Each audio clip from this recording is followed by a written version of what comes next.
Hello everyone and welcome to our brand realization session at the Festival of Innovation. I'm really pleased to be joined today by Anthony Chong, who is Group Managing Director of Kingsmen Exhibits and Executive Director of Kingsmen Creatives. Thank you for joining me today.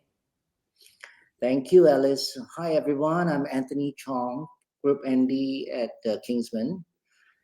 So at Kingsmen, we reimagine brands through immersive experience, and we create landmark attractions that connect brands with their audiences in extraordinary ways.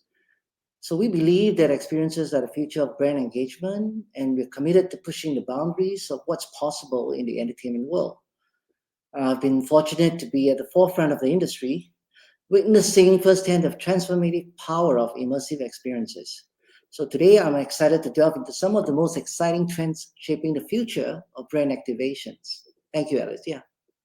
Fantastic, thank you. I mean, yeah, you're working on so many exciting projects at the moment. What do you think is the key to turning a successful IP into a successful attraction? A successful IP can be a powerful foundation for an LB experience. So it's crucial to understand the core elements of the IP and how they can be translated into physical and digital experiences. And we need to consider the story and the characters in the world we're building. So carefully crafted immersive environments and interactive elements can bring the IP to life in a way that engages the audience. Yeah, fantastic. And how do you sort of deal with making sure that you're attracting existing fans of an IP, but also you want to bring in new audience members? So how can you appeal to both groups of people? I guess it's a lot of efforts goes into marketing, how you push, whether it's through social media or through traditional marketing.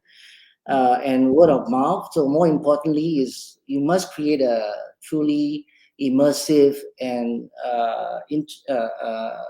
enjoyable experience for the audience. And from there, then, you naturally people will go out and promote the attractions, whether it's an IP, a well-known IP or non-IP.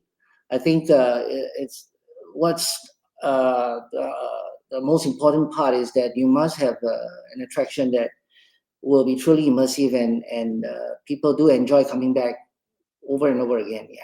So I think creating that attraction is the key. Obviously, with the use of technology and some tactile, even interactive elements plays a big part. Yeah. Absolutely. And what trends are you seeing within kind of using IPs within the visitor attractions industry?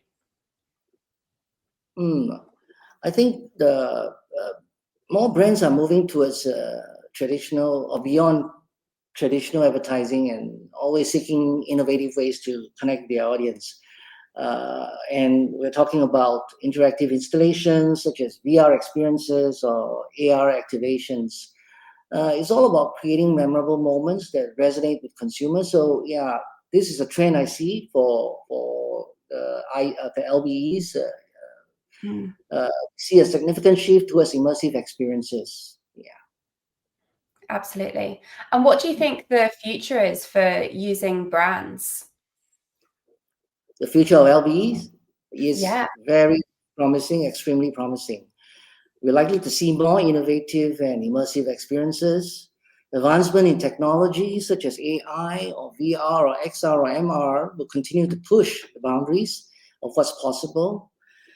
In addition, there's a growing emphasis on sustainability and ethical practices in the industry. So we'll see more LBE experiences that are environmentally friendly and socially responsible.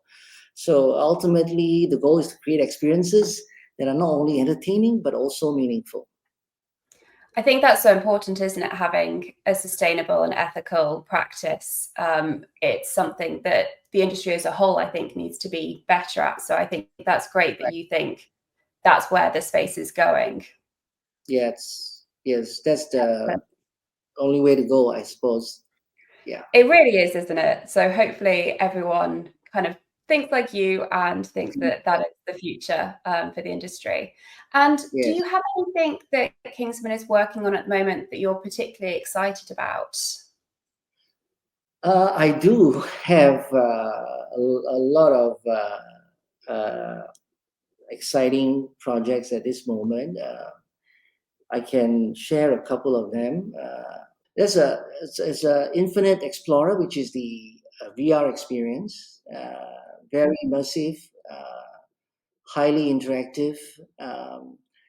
It is VR, I think, first of its kind, using live footages or video footages instead of CGI. So, as I said, it's highly rated, and it's going to go on till March next year, and it will continue afterwards in Asia for the next few years. And of course, there will be some refresh.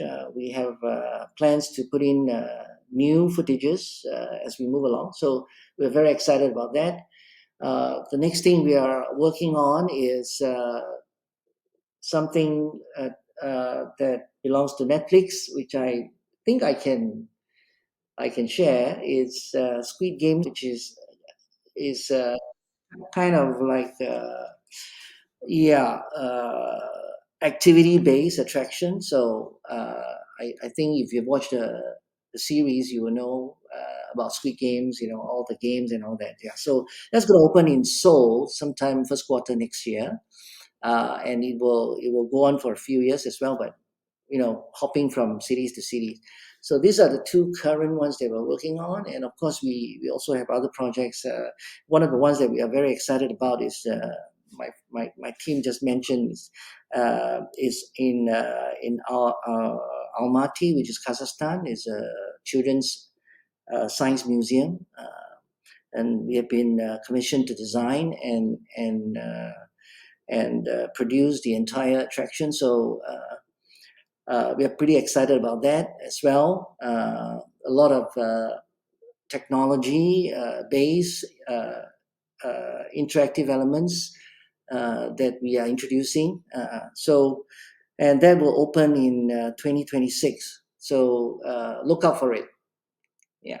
So lots going on for you, keeping you nice and busy, but some really exciting experiences that you're creating and working with some really interesting brands. So must keep it nice and varied for you.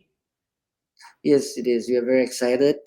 In fact, we continue to look for more IPs, more brands to work with.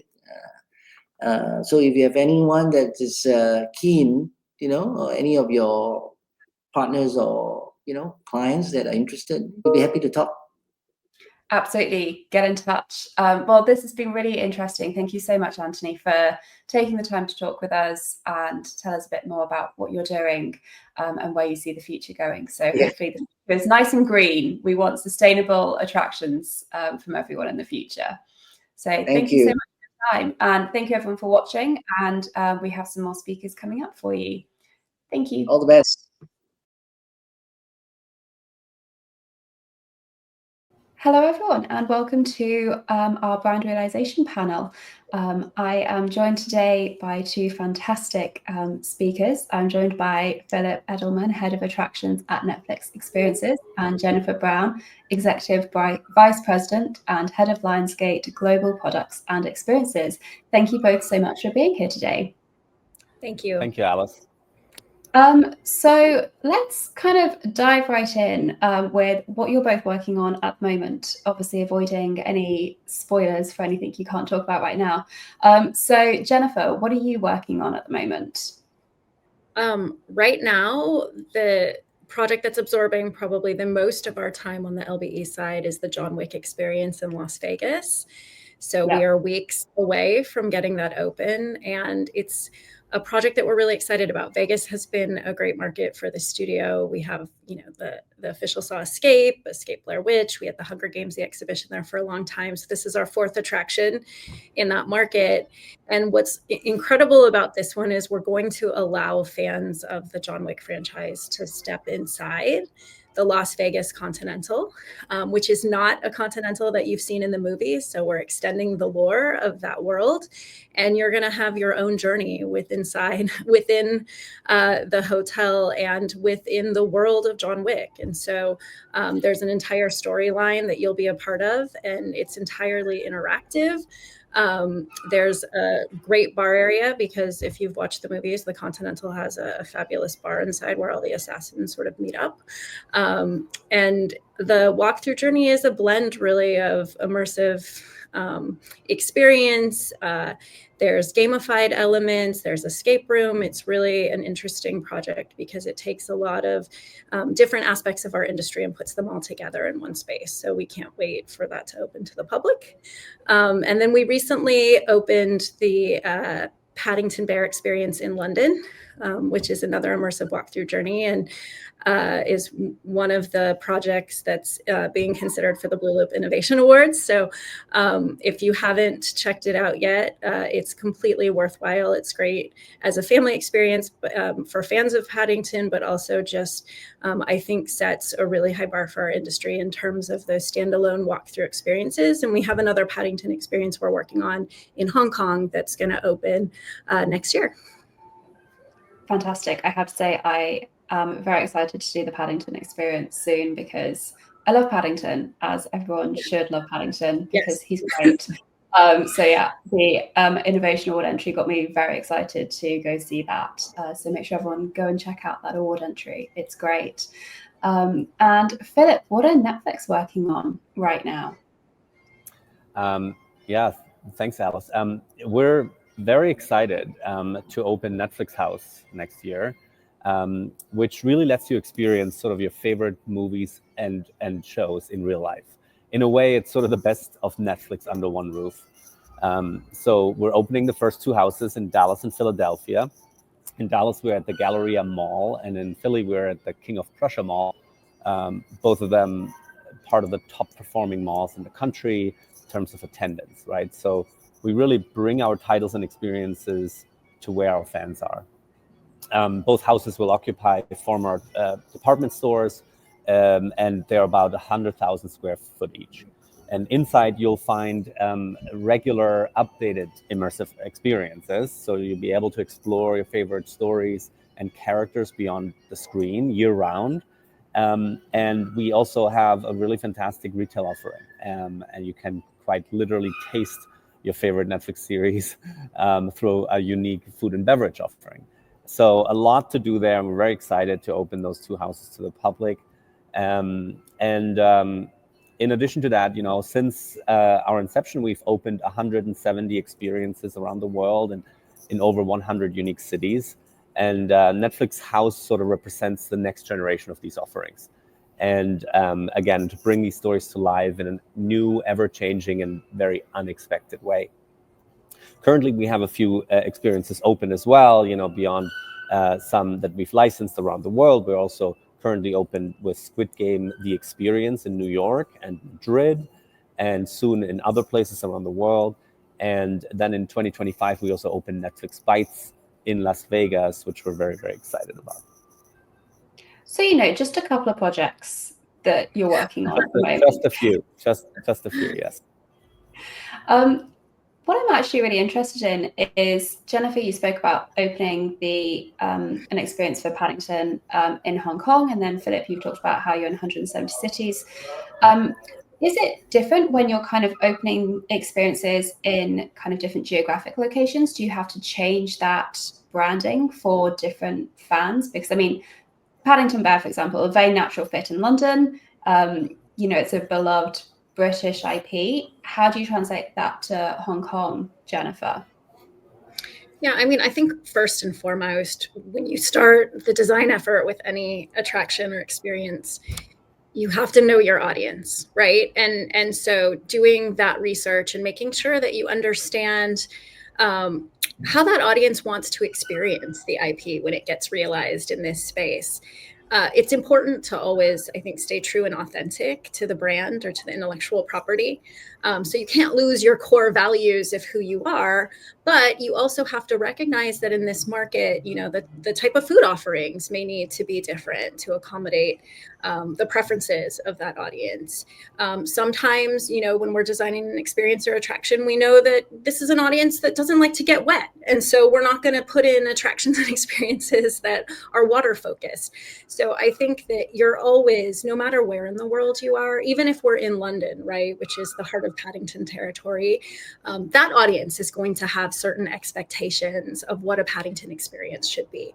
And so you really always, I think, want to design with your market playing some impact in the work that you're doing, but you also have to design it broad enough because not only will you get locals, but hopefully you're going to get tourists who are traveling into town as well. And so it really is thinking about the different segments of your audience and making sure that what you're offering has something for all of them. Yeah, so Philipp, how does Netflix kind of manage with being in multiple cities, but then also with Netflix House? You know, are you anticipating there are going to potentially be kind of out of town visitors to those locations as well? Yeah, of course, we design definitely for locals and tourists alike. And I agree with you, Jenefer, that there's definitely considerations when you go in different locations. The great thing is that usually brand pillars are very defined and stay true globally, right? Especially with brands like Paddington for you, or brands like Stranger Things for us. You know, those brand pillars are really there, and that's the core, and you have to stay true to those. But then there's local adaptations. One interesting example, for example, is our Squid Game experience. We opened it in Los Angeles first, now it's in New York, and now we're traveling this to cities around the world. But some of the games that we have featured in our experience, which are adapted games from the TV series, as you can imagine, don't really translate. Children's games aren't the same in each region, right? So we actually had to, based on the local market, design new games that sort of still keep the core of the idea and the story intact, but is translated to the local audience. And then obviously very tactical things like dubbing for different languages, etc. We're very lucky that we have amazing dubbing teams here at Netflix, and we can just employ them and use the same voice actors that audiences are used for the series to dub over any talent that we might feature. Yeah, that must be so important to have that continuity for fans who have watched a show on Netflix and then they're turning up to an experience. They want to feel like it's the same people speaking to them whilst they're there, I imagine. Definitely, yes. So Netflix then, oh, sorry, Jenefer. Well, I was going to say, just building off of Philipp's last point, we have an indoor park in China called Lionsgate Entertainment World, and there is a Hunger Games attraction in that park. And for the Chinese audience, we needed to tell a story that was in Mandarin, right? We needed to create new content. And so we used Chinese cast members, and we shot a story that sort of fits inside the larger Hunger Games story, because in that market, it was really important for us to make sure that the audience that is experiencing the park is reflected by the content that we're sharing in it. And so there is an opportunity for you to be part of the rebellion of the Hunger Games, but you're on a ship and you're working with sort of rebels that are Chinese. And we also, in that park, have a Theo Award-winning ride called Midnight Ride, which is a motorcycle experience based on Twilight. And you know, physically, right, different audiences are built different ways. And so making sure that the audience that you're building an experience for is comfortable, right, on an attraction. Body types are different in different parts of the world. And so really, to every level of design, you have to be thinking about the audience that you're creating for. And so I think when you ask how is it different in different parts of the world, Philipp's right. Like, the brand has these pillars that you will abide by. But when you think about the actual wonderful guest experience and making sure that that market knows that you have created it for them, it's really important to look at all of the details all the way through. Yeah, so many details involved that, you know, you might not necessarily think about if you're just a visitor, but actually, if those details weren't right, the visitor is going to know, and they're going to go, hang on, this doesn't quite feel authentic to us. And then that's going to impact their experience. Both Netflix and Lionsgate are two real powerhouses of brands. But just because you have a successful IP doesn't necessarily guarantee you a successful attraction. So how do you turn a successful IP into a successful attraction? Jenefer, I will start with you. I think first and foremost, you have to start with the premise that not every successful IP should be an attraction. I think that analysis needs to happen from the outset. It may be great at other things, but maybe LBE isn't right for it. I think once you've solved for that, first and foremost, your next step is to create an attraction that's great. Like, this attraction has to stand on its own. It can't just be the IP that carries it. How do you have an experience that overall makes the IP even better, right? Does something with it that you aren't getting from the film or the TV series? How do we allow fans to engage with it in a different way? And so I think starting with that analysis is always, for us, like the best place. And if you can answer all of those questions and feel really confident from there, then I think that you're going to be able to achieve something that fans will be incredibly excited about. The other piece of it is you have to create something that feels right for the story. And that's not to say that you can't expand the story. We do that a lot, and it's really fun to give fans that opportunity to experience it themselves in maybe a different way, or in a way where they get to be part of the journey. But you have to get all of the details right. Fans know the content they love incredibly well.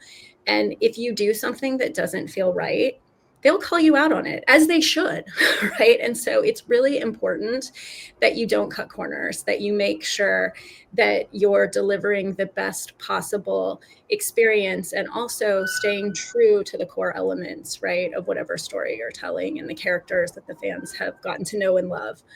So I think all of those are important aspects of how you create something successful in the space. Philipp, how do you turn a successful IP into a successful attraction?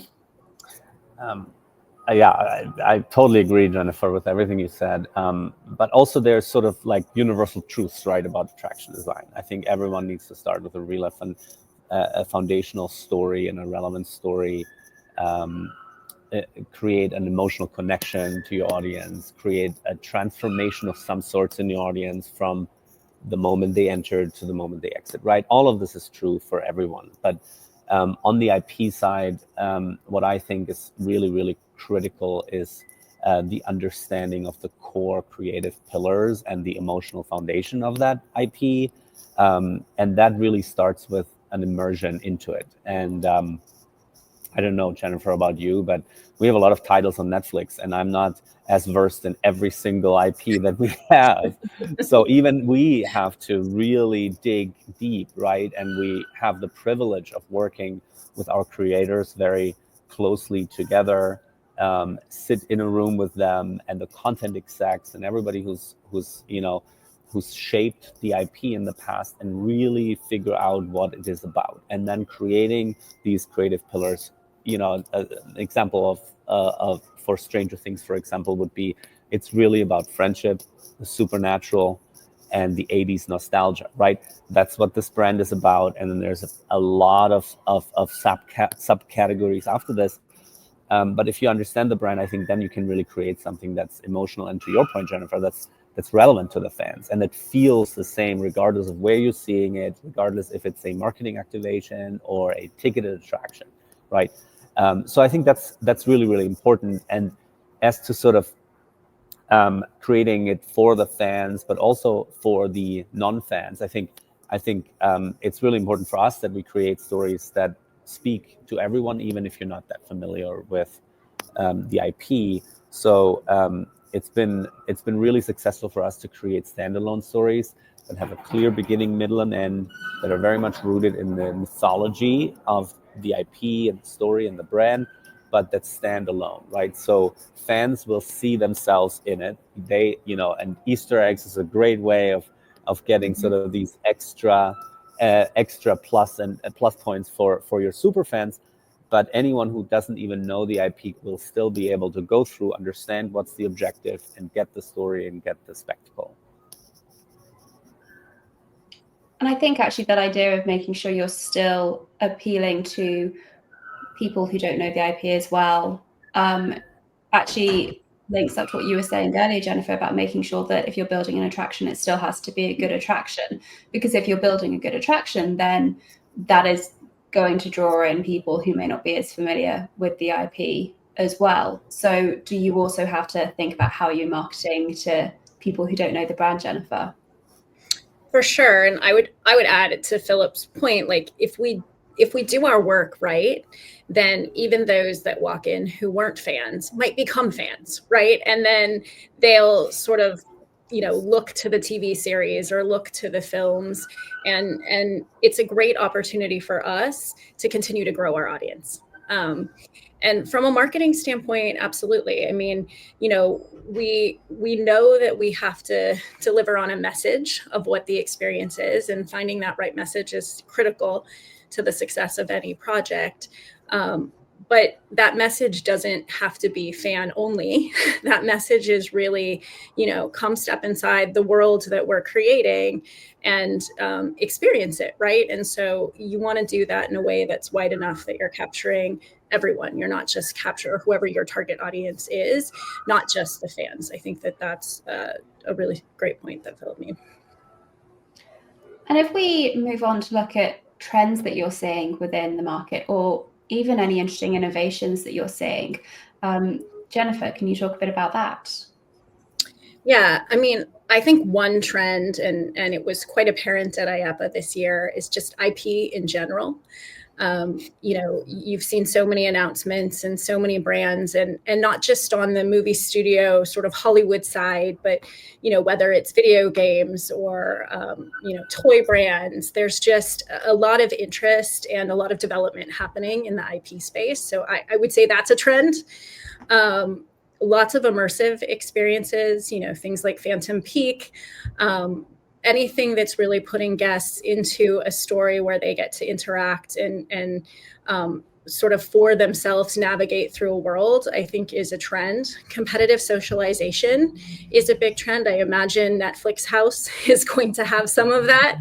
But, entertainment, the idea of taking activities that we all know and love and then putting an IP spin on them. And so when you think of things like Punch Bowl Social or Putt Shack or those types of activities that are very much a part of, happy hours or what you like to do with friends or family, and putting those together in a new kind of fun way with great food and beverage. I think that there's a lot of opportunity in that space. Nighttime walkthroughs, continuing to see more and more of those. And the exciting thing is now many of them are story driven.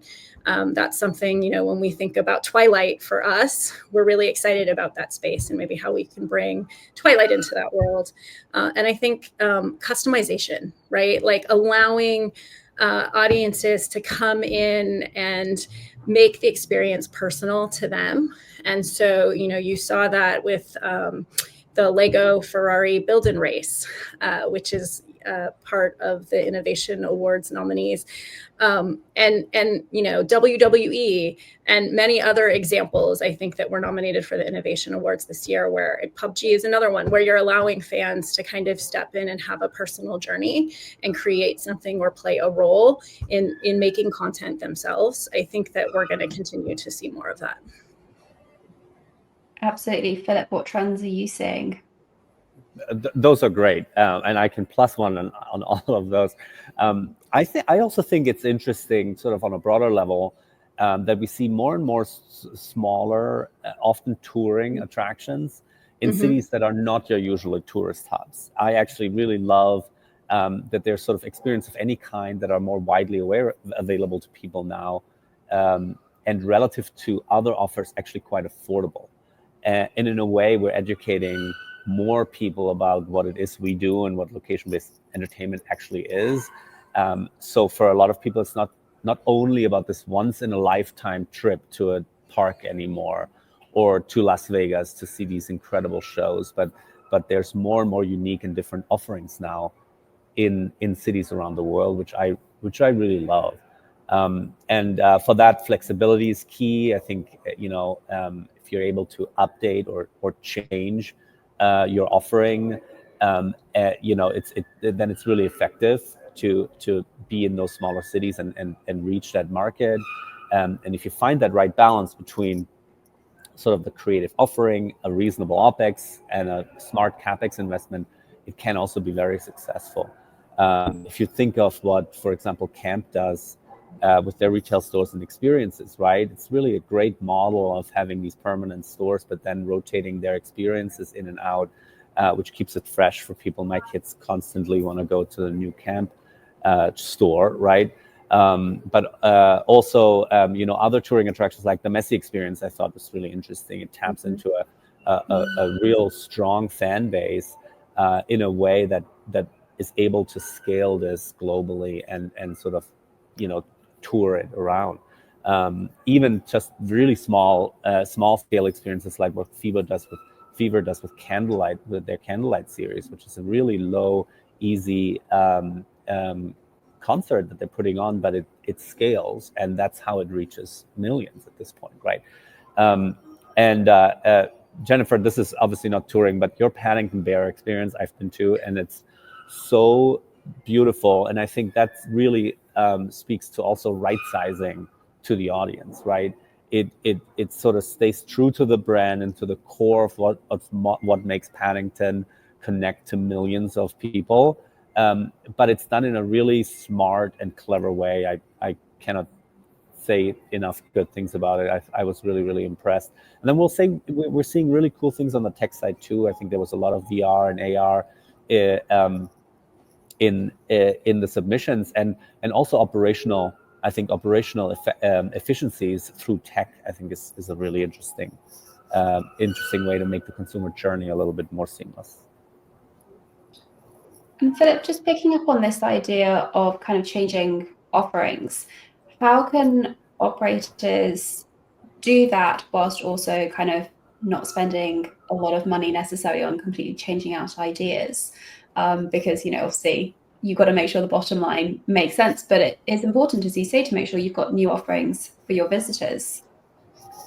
I think that's one of the greatest benefits of IP, because with most of the work we do, right, there's another movie or another season of a TV series or a video game or a really great consumer products activation that's happening. And so there's always continual content, right? And from an experiential standpoint, if you're able to capitalize that and find ways to kind of integrate the next film into the experience through an overlay or through events, I think that that's a really incredible and cost-effective way, right? And obviously there's a marketing campaign that runs along with the movie or the new season of the TV series, and being able to tap in to that campaign or into the sponsorships that are associated with it. So I think having IP can drive a lot of programmatic elements for you. I think the other piece is taking advantage of seasonality in the local market that you're in. So, festive season right now is happening at many attractions. We have it happening at Paddington right now. So being able to introduce activities and new decor that are tied to a seasonal event. I mean, Halloween is huge for us at Lionsgate. We have a really deep horror library. We did Saw mazes at 8 parks around the world this year. And so, using horror and that seasonality as an attraction element for fans is also a great way to do it.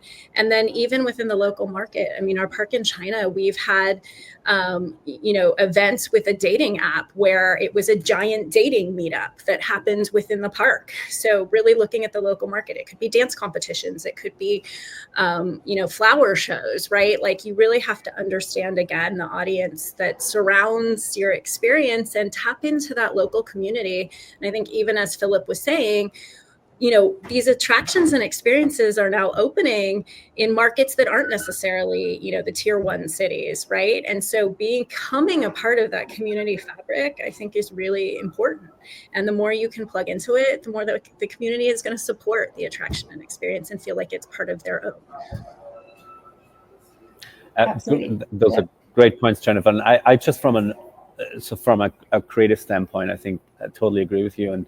And on an operator level, Alice, I think location is really the key. And we've seen locations being the biggest pinch point for us when we tour attractions, to find the right ones, etc. Everybody's has their war stories about the locations they went in. Or even if it's a permanent location, to find one that is really adaptable and flexible enough. So having a really robust operational team that understands, has a good real estate strategy, understands markets, local markets, etc., is really key to be able to tour effectively and cost effectively. Absolutely. So if we look ahead, obviously no one knows exactly what the future brings, but where do you see brand experiences going in the future, Philipp? Obviously, many places, and the wonderful thing is that I think there's still such a drive to experiences and for people to actually go out and experience something versus buying a product, right? So I think at the core that's still the truth. I actually I see a lot of really interesting integration with retail and F&B. So exit through gift shop is totally fine, but the most interesting to fans is really when retail is blended in with the experience in a really immersive and seamless way. So obviously the one shop at Universal, for example, or build your own lightsaber, are classic and really great examples. But I see it more and more also in regular inline retail and strong immersive offerings in that sense. We opened our Stranger Things store around the world, and when people came in, there was photo ops and there were some interactives. Nothing fancy. It was all relatively simple, but they came out and constantly said, "I can't believe this was free," while they carried $200 worth of merch in their hands. And for us, for a brand, that's wonderful. For the fans, that's great. So I think that's really something that I believe will change the retail landscape to a certain degree. And on the food side, we see more really interesting things in terms of integrated sort of immersive dinner experiences, either through media or through dinner theater. And even down to just simply the food offering that's really themed and relevant to the story you've been telling, right? So even the hot dog can be themed to your specific IP, or with Netflix Bites, we're trying to lean into the from screen to table idea, where we can taste the favorite foods that you see on the show in real life now in the restaurant. So I think the food space is really interesting as well. Absolutely. And actually, one of the interesting things about retail is if you look at theme parks, they're really starting to kind of take their kind of experiences and attractions and kind of turn it into retail. So I know Europa Park and the Mac Brothers do this quite effectively, and they have children's storybooks based on characters that they've created for their theme parks.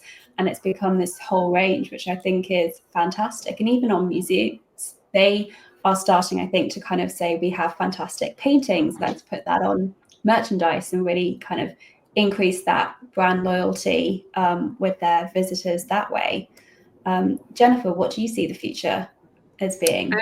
I actually think, Alice, you are leading in to what I would say the future is. And that really is, you're going to see, attractions and experiences create more of an ecosystem around their products and offerings, right? And so that might be retail, it might be food and beverage. I think it also might be things that happen in the digital space. I would say thinking about digital is incredibly important as we look at Gen Z and Gen Alpha, who are massive consumers, right, of location-based entertainment, and where those audiences are heading, we know that they are gamers. We know that they spend a lot of time online. And it's not just because they're playing games, but it's really a way that they socialize. And so when we think about experiences and how we bring together people in this social setting, it's incredibly important to not disregard the digital piece as well. So a lot of the work that our team does is thinking about that holistic fan experience and how we can really create an ecosystem around our fans so that they have kind of all of the touch points that they would want in order to engage with sort of the stories, characters, and worlds, right, that they love. And so a good example of this is last year, in partnership with Six Flags, we launched in Roblox a digital experience of our Saw maze. At the same time, in Park, we launched a physical experience of our Saw maze. No one had ever done that before. And so really, how can you leverage, right, all of these platforms and spaces, digital and physical, bring them together to create sort of a super experience for fans? And if you do that right, I think fans are going to be incredibly happy, but it also gives you an opportunity to do what we all want to do, right? Which is have that kind of always on opportunity for our brands, because there are constraints in the real world. There are things that just we can't physically build, or they're too expensive to build, or things we can't deliver, and we can do them in the digital world. But on the same note, there are things that we can do in the physical space from an emotional connectivity standpoint that we can't do in the digital space. And so I think taking the best of all of these things and combining them is really where I see a ton of opportunity. Fantastic. And then just as we kind of round up the session, just what are the biggest challenges that you're facing, whether within your business or that you see happening in the industry? Philipp, I will start with you. Yeah, as I mentioned a lot already, like the idea of flexibility really gives you all of these opportunities to reach your fans, to go where your fans are, to scale your business. But it's also the biggest challenge to keep things fresh, to your point earlier, to find these new ideas, to bring new things to people on a constant basis is really difficult. And, you know, a lot comes down to cost. And I think at the end of the day, it takes a lot of money to break them down, you know, put them on a truck and travel them, or even just to refresh them on a constant basis. And finding the right location, like I mentioned, is also really a challenge. So all of this affects the bottom line in your margin. And there's plenty of successful experiences around that you could look at. But to me, the scaling part is really the important part, because if it's a pure marketing play, which is wonderful to reach fans at a certain time of the brand campaign, right? It's a campaign, or it's a launch of a new movie or something. That's when a marketing campaign can be very, very effective and reach and create that conversation. But it's limited, right? It's limited to a specific time period. It's also often limited to, obviously, to the amount of money the brand is willing to put into it. But the real opportunity lies really to create a profitable business that you can scale. And instead of reaching thousands, you end up reaching millions of fans that love your brand and you know, create that conversation around the world. Fantastic. Jenefer, what challenges are you seeing? I think, you know, one of the things that's been really hard, especially more recently, are just weak brand experiences that have opened. There was a perfect example in the UK not long ago. You know, there was a Wonka experience, right, that opened that was not official, I don't think, but also was really kind of taking advantage of consumers. And I think that things like that can have a chilling effect on the industry. And it's really unfortunate, because there are so many great examples of incredible brand realizations, right, out in the world. And it only takes one or two to sort of give a bad name to the many that are so incredible. And, you know, consumers are so important, right? You know, with reviews on social media and word of mouth, and press, right? We need all of these things to help elevate the business that we do. And if you have one bad experience, I think it causes sort of mistrust of the industry. And it's really unfortunate because there are so many great projects that don't maybe get as vocal of a moment in the press as they should. And so I think that lately, that has definitely been hard. I think people kind of capitalizing on IP and sort of opening attractions for the sake of opening attractions and sort of using the name of the IP to pull an audience in without really delivering a quality experience for audiences. And then I think the other thing is just these projects like aren't for the weak of heart. They really are time consuming, so many complexities, even the ones that are smaller and take shorter to get off the ground. They're hard to do. And so I think that if you're going to go on this journey, you have to be really committed, and also committed to not skipping any of the steps to make sure that what you open in the end is really true to what you set out to do from the beginning. And I think if you can do that and commit to that, then, the bar for success is much higher. But it also it makes it a lot easier for you to attain. So, there are many projects that as time goes on, you might want to rush through something or get something open, and it's expensive. And so I think the more that you can kind of plan appropriately for the type of experience that you're creating and sort of get the schedule accurate, the better off that you're going to be in the long run, so that there aren't sort of surprises that might cause setbacks. And so we really try here at Lionsgate with all of our projects to be very realistic from the outset in terms of how long it's going to take, how much of a financial commitment is required, to make sure that all the parts and pieces that we put together are exactly how we want them to be for the finished product. Absolutely. I mean, yes, the Wonka experience, Jenefer, did not look great, did it? And as we say, that destroys that trust for the visitor, and they're going to say, well, that experience was awful. Why should I go to a different one? Whereas in fact, there are so many fantastic experiences out there. So hopefully we don't have too many more of those types of experiences for the industry to contend with. No.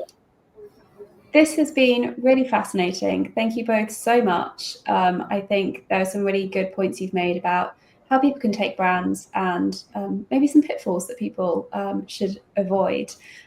We are going to reveal the winners of the Brand Realisation Innovation Awards next, so do stick around for that. And thank you so much to everyone watching. And Jenefer, Philipp, thank you so much for taking the time to speak with me today. Thank you, Alice. For having us. Bye, everyone.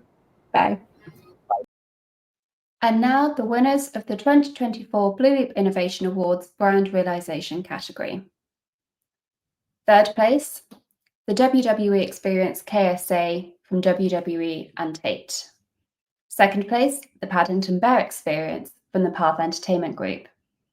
And first place, the Messi Experience from Moment Factory. Congratulations to all of the winners.